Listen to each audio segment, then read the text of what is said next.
Ég náður hérna 20 sekundum eftir, já, mögulegt stærsta sigur íslenska landsliðsins bara sem ég man eftir allavega. Hvernig er tilfinningin? Það bara fílingur hérna, ég ætla að segja léttir.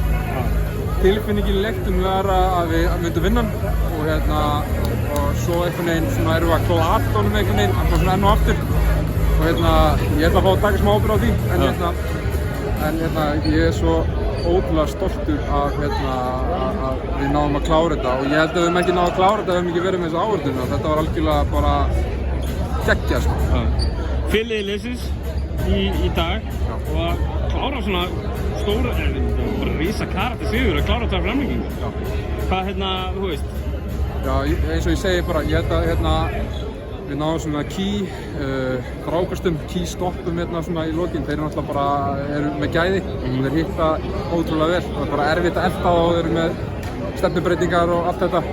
Ég held að við sýnt bara þvílíkan karakter og við reyndum líka að sækja á ákveðna hluti sóknarlega og við tölum það að þeir myndu vera líka svona meira fysikal í seinni hálfleik og þeir fengu að koma sér aftur í leikinn á því.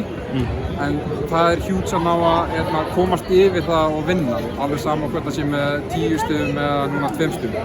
Ítalía úti núna bara helgina, það er annað tvöfald á því platan? Já, við vitum það að þetta er erfiður leikur og þeir fara að skoða sín mál og við vitum líka að við þurfum að skoða ýmis mál og við ætlum bara að counterattacka á þá og við erum bara fullir sjálfstraust og við vitum að við erum með gott lið og við vitum að við getum unnið þá.